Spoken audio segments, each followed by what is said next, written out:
Railway வாரியத்தால் ஒப்புதல் வழங்கப்பட்டு தமிழ்நாட்டில் செயல்படுத்தப்பட்டு வரும் திட்டங்கள் தொடர்பான தகவலை நாடாளுமன்றத்தில் மத்திய ரயில்வே அமைச்சர் அவர்கள் கொடுத்திருக்கிறார். இதில் எந்தெந்த திட்டங்கள் புதிதாக இணைந்திருக்கிறது, எந்தெந்த திட்டங்கள் தற்போது செயல்படுத்தப்பட்டு கொண்டிருக்கிறது, எந்தெந்த திட்டங்களுக்கு இன்னும் எந்த பணிகளும் துவங்கவில்லை, அதை பற்றி தான் பார்க்க போறோம். இது மட்டுமல்லாமல் திருச்சி ரயில்வே கோட்டத்தில் இயக்கப்படும் 2 ரயில்களின் நேரம் நாளை முதல் மாற்றி அமைக்கப்பட இருக்கிறது. ரம்ஜான் பண்டிகை முன்னிட்டு சென்னையிலிருந்து கன்னியாகுமரிக்கு சிறப்பு ரயில் இயக்கப்படுது. மற்றும் எக்மோர்லிருந்து இயங்க வேண்டிய ரயில்கள் அனைத்தும் தாம்பரத்திலிருந்து இயங்க இருக்குது ஏப்ரல் மாதம் வரை. ஒன்றன் பின் ஒன்றாக விரிவாக பார்க்கலாம். சேனலுக்கு யாராவது புதுசாக வந்தீங்கன்னா மறக்காம சப்ஸ்கிரைப் பக்கத்துல இருக்க பெல் ஐகானை போட்டுருங்க. அப்பதான் நம்ம போற ஒவ்வொரு வீடியோட நோட்டிபிகேஷன் உடனுக்குடன் வரும். வாங்க வீடியோக்குள்ள போகலாம். ரம்ஜான் பண்டிகையை முன்னிட்டு சென்னை எழும்பூரிலிருந்து கன்னியாகுமரிக்கு ஒரு நாள் சிறப்பு ரயில் இயக்க போவதாக தெற்கு ரயில்வே அறிவித்திருக்கிறது. ட்ரெயின் நம்பர் 06045 18 ஸ்லீப்பர் பெட்டிகளை கொண்ட இந்த சிறப்பு ரயிலுக்கான முன்பதிவு இப்போது நடைபெற்றுக் கொண்டிருக்கிறது. சென்னை எழும்பூரிலிருந்து நாளை வெள்ளிக்கிழமை மார்ச் 20 இரவு 11:45 மணிக்கு சென்னை எழும்பூரிலிருந்து புறப்படக்கூடிய சிறப்பு ரயிலானது கன்னியாகுமரிக்கு மறுநாள் சனிக்கிழமை மதியம் 1 மணிக்கு சென்று சேர இருக்கிறது. மீண்டும் மறுமார்க்கத்தில் கன்னியாகுமரியிலிருந்து வருகின்ற ஞாயிற்றுக்கிழமை மார்ச் 22 கன்னியாகுமரியில் இரவு 11:25 மணிக்கு புறப்படும் சிறப்பு ரயில் சென்னை எழும்பூருக்கு மறுநாள் திங்கட்கிழமை காலை 11:15 மணிக்கு வந்து சேரும். சென்னை எழும்பூரிலிருந்து தாம்பரம், செங்கல்பட்டு, விழுப்புரம், விருதாச்சலம், அரியலூர், திருச்சிராப்பள்ளி, திண்டுக்கல், மதுரை, விருதுநகர், சாத்தூர், கோவில்பட்டி, திருநெல்வேலி, வள்ளியூர், நாகர்கோவில் ஆகிய நிலையங்களில் நின்று கன்னியாகுமரிக்கு செல்லும். இந்த ரயிலில் மொத்தமாக 18 ஸ்லீப்பர் பெட்டிகளும் 2 SLRD சேர்த்து மொத்தமாக 20 பெட்டிகள் இருக்கிறது. இந்த ரயிலுக்கான முன்பதிவு நடைபெற்றுக் கொண்டிருக்கிறது. நாளை தென் மாவட்டம் செல்லக்கூடிய பயணிகள் பயன்படுத்திக் கொள்ளுங்கள். இதே போலவே ரயில்வே அமைச்சகத்தால் ஒப்புதல் வழங்கப்பட்டு தமிழ்நாட்டில் செயல்படுத்தப்பட்டு வரும் திட்டங்கள் தொடர்பான தகவலை மத்திய ரயில்வே அமைச்சர் அஸ்வினி வைஷ்ணவ் அவர்கள் நாடாளுமன்றத்தில் தெரிவித்திருக்கிறார். அதில் ஏராளமான திட்டங்கள் தற்போது தமிழ்நாட்டில் செயல்படுத்தப்பட்டுக் கொண்டிருக்கிறது. ஒரு சில திட்டங்களுக்கான பணிகள் எதுவும் இப்போது வரை துவங்கப்படவில்லை. வருடந்தோறும் அதற்கு நிதி ஒதுக்கப்பட்டாலும் பணிகள் எதுவும் துவங்காமல் தான் இருக்கிறது. தற்போது ஆன்கோயிங் ப்ராஜெக்ட்ஸ் என்னென்ன அப்படிங்கிறத இப்ப நம்ம பார்க்க போறோம். திண்டிவனத்திலிருந்து வாலாஜா ரோடு வழியாக நகரி வரை 184 கிலோமீட்டர் தூரத்திற்கு அமைக்கப்பட்டு வரும் புதிய ரயில் பாதை திட்டம் 3631 கோடி ரூபாய் மதிப்பீட்டில் செயல்படுத்தப்பட்டு வருகிறது. இப்ப தமிழ்நாட்டிலே பாத்தீங்கன்னா மிகவும் வேகமாக செயல்படுத்தப்படும் ஒரு திட்டம் என்றால் அது இந்த திண்டிவனம் நகரி புதிய ரயில் பாதை திட்டம் தான். இரு முனைகளிலுமே பணிகள் துவங்கி நடைபெற்றுக் கொண்டிருக்கிறது. நகரியிலிருந்தும் சரி, இந்த பக்கம் அதாவது வாலாஜா ரோடு தாண்டி ராணிப்பேட்டை, ஆற்காடு இந்த பகுதிகளிலும் பாத்தீங்கன்னா பணிகள் மிக விரைவாக ஒன்றன் பின் ஒன்றாக நடைபெற்றுக் கொண்டிருக்கிறது. மொரப்பூர், தர்மபுரி இடையான 36 கிலோமீட்டர் தூரத்திற்கான பணிகளும் தற்போது நடைபெற்றுக் கொண்டிருப்பதாக குறிப்பிட்டிருக்கிறாங்க. அதுல பாத்தீங்கன்னா நிலம் கையப்படுத்தக்கூடிய பணிகளுமே இப்பதான் நடந்துட்டு இருக்குது. அதே போலவே நாகப்பட்டினம், திருத்துறைப்பூண்டி இடையான 43 கிலோமீட்டர் தூரத்திற்கு 742 கோடி ரூபாய் மதிப்பீட்டில் திட்டம் செயல்படுத்தப்பட்டு கொண்டிருக்கிறது.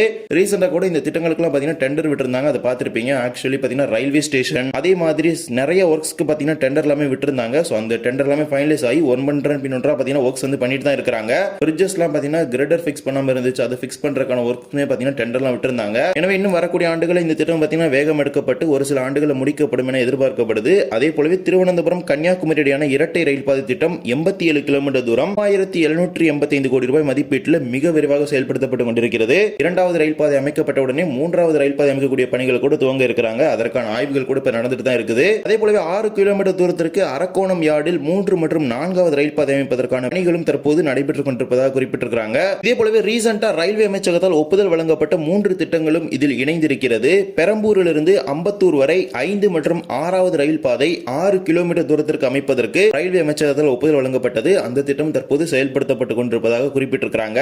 இந்த திட்டத்தின் முக்கியமான குறிக்கோளே பெரம்பூரை 4வது ரயில் முனையமாக மாற்றுவதுதான். அங்கு 4வது ரயில் முனையம் அமைக்கப்படும் பொழுது கூடுதல் ரயில் பாதைகள் தேவைப்படும். புறநகர் ரயில்கள் மற்றும் எக்ஸ்பிரஸ் ரயில்களை இயக்குவதற்கு அதற்கு ஏற்றார் போலதான் தற்போது இந்த 5 மற்றும் 6வது ரயில் பாதைகள் அமைக்க இருக்காங்க. அதே போலதான் இருகூர் மற்றும் போத்தனூர் இடையே 11 கிலோமீட்டர் தூரத்திற்கு இரட்டை ரயில் பாதை அமைப்பதற்கான திட்டம். இந்த திட்டத்திற்கு ரீசெண்டா தான் ரயில்வே போர்டுல அப்ரூவல் கொடுத்து அதற்கான நோட்டிபிகேஷன் கொடுத்திருந்தாங்க. அதே மாதிரி தான் தாம்பரம், செங்கல்பட்டு இடையே 30 கிலோமீட்டர் தூரத்திற்கு 4வது ரயில் பாதை அமைப்பு திட்டம். இந்த திட்டத்திற்கும் ஒரு சில மாதங்களுக்கு முன்பு தான் ரயில்வே அமைச்சகத்தால் ஒப்புதல் வழங்கப்பட்டது. அதே போல மற்றும் ஒரு இரட்டை ரயில் பாதை திட்டம் திருப்பதியிலிருந்து பக்காலா, சித்தூர் வழியாக காட்பாடி வரையிலான 105 கிலோமீட்டர் தூரத்திற்கான இரட்டை ரயில் பாதை திட்டம். இந்த திட்டத்திற்கும் ரீசெண்டா தான் ரயில்வே போர்டுல அப்ரூவல் கொடுத்திருந்தாங்க. அதுக்கான ஃபண்ட் அலோகேஷன் எல்லாமே போயிட்டு தான் இருக்குது. இது எல்லாமே ரீசெண்டா அப்ரூவல் கொடுத்த ஒரு ப்ராஜெக்ட். அது எல்லாமே இப்ப தமிழ்நாட்டில் செயல்படுத்தப்பட்டு கொண்டிருப்பதாக குறிப்பிட்டிருக்கிறாங்க. இது மட்டும் இல்லாமல் மேலும் சில திட்டங்கள் இருக்குது. அத்திப்பட்டு, கும்மிடிப்பூண்டி இடையான 3 மற்றும் 4வது ரயில் பாதை, அத்திப்பட்டு, புத்தூர் இடையான 88 கிலோமீட்டர் தூரத்திற்கான புதிய ரயில் பாதை, சென்னையிலிருந்து மகாபலிபுரம் வரை கடலூர் வரையிலான 179 கிலோமீட்டர் தூரத்திற்கான ரயில் பாதை. இந்த திட்டங்கள் எல்லாமே செயல்படுத்திக் கொண்டிருப்பதாக தெரிவித்திருக்கிறாங்க. இதுல அந்த அத்திப்பட்டு புத்தூர் திட்டத்தில் பாத்தீங்கன்னா இப்ப வரைக்கும் நிலம் கையப்படுத்தக்கூடிய பணிகள் நடக்கவில்லை. எனவே அந்த திட்டத்தோட செயல்பாடு எப்படி இருக்கு அப்படிங்கிறது இப்ப நமக்கு தெரியல. மேபி இது பாத்தீங்கன்னா இப்போதைக்கு வரைக்கும் லேண்ட் அக்விசிஷன் பொறுத்த வரைக்கும் 0% அந்த ப்ராஜெக்ட்ல. இவ்வாறு இந்த திட்டங்கள் எல்லாமே தமிழ்நாட்டில் செயல்படுத்தப்பட்டு கொண்டிருப்பதாக ரயில்வே அமைச்சர் அஸ்வினி வைஷ்ணவ் அவர்கள் அவர்கள் நாடாளுமன்றத்தில் MP எழுப்பிய கேள்விக்கு பதிலாக கொடுத்திருக்கிறார். இதே போலவே நாளை முதல் திருச்சி ரயில்வே கோட்டத்தில் 2 ரயில்களின் நேரமானது மாற்றியமைக்கப்பட இருக்கிறது. Train number 56826 Thanjavur Mayiladuthurai passenger ரயிலின் நேரம் 2 மணி நேரம் 15 நிமிடங்கள் தாமதமாக புறப்படும் வகையில் மாற்றியமைக்கப்பட இருக்குது. இதனால் வரை தஞ்சாவூரிலிருந்து மதியம் 12:30 மணிக்கு புறப்பட்டு மாலை 3 மணிக்கு மயிலாடுதுறைக்கு சென்று கொண்டிருக்கும் இந்த பயணிகள் ரயிலானது நாளை மார்ச் 20 முதல் தஞ்சாவூரிலிருந்து 2 மணி நேரம் 15 நிமிடங்கள் தாமதமாக மதியம் 12:30 மணிக்கு புறப்படாமல் மதியம் 2:45 மணிக்கு தஞ்சாவூரில் புறப்பட்டு மயிலாடுதுறைக்கு மாலை 5:20 மணிக்கு சென்று சேர இருக்கிறது. தஞ்சாவூரிலிருந்து திட்டை, பசுபதி கோவில், ஐயம்பேட்டை, பாண்டாரவாடை, பாபநாசம், சுந்தர பெருமாள் கோவில், சுவாமிமலை, தாராசுரம், கும்பகோணம், திருநாகேஸ்வரம், திருவிடைமருதூர், ஆடுதுறை, நரசிங்கப்பேட்டை, குத்தாலம் ஆகிய அனைத்து ரயில் நிலையங்களிலும் இந்த நேர மாற்றம் நடைமுறைக்கு வர இருக்குது. இதே போலவே விழுப்புரத்திலிருந்து திருப்பதி செல்லக்கூடிய 16870 மெமு எக்ஸ்பிரஸ் ரயில் 10 நிமிடங்கள் தாமதமாக விழுப்புரத்திலிருந்து புறப்பட இருக்கிறது. நாளை முதல் விழுப்புரத்திலிருந்து மாலை 5:30 மணிக்கு பதிலாக 5:40 மணிக்கு புறப்பட்டு வழக்கம் போல அதன் வழித்தடத்தில் இயங்கும். கண்ணமங்கலம் ரயில் நிலையம் வரை 10 நிமிடம் தாமதமாக இந்த ரயிலானது குறிப்பிட்ட ரயில் நிலையங்களுக்கு செல்லும். கண்ணமங்கலம் முதல் திருப்பதி வரை எந்த ஒரு நேர மாற்றமும் கிடையாது. இதே போலவே சென்னை எழும்பூருக்கு வர வேண்டிய ரயில்கள் ஏப்ரல் 6ஆம் தேதி வரை தாம்பரம் வரை மட்டுமே இயக்கப்படும் என தெற்கு ரயில்வே அறிவித்திருக்கிறது. அதன்படி வருகின்ற ஏப்ரல் 5ஆம் தேதி வரை தஞ்சாவூரிலிருந்து புறப்படும் உழவன், ராமேஸ்வரத்திலிருந்து புறப்படும் சேது, ராமேஸ்வரத்திலிருந்து புறப்படும் போட் மெயில், கொல்லத்திலிருந்து புறப்படும் அனந்தபுரி ஆகிய ரயில்கள் தாம்பரம் வரை மட்டுமே இயக்கப்படும் என அறிவிச்சிருக்கிறாங்க.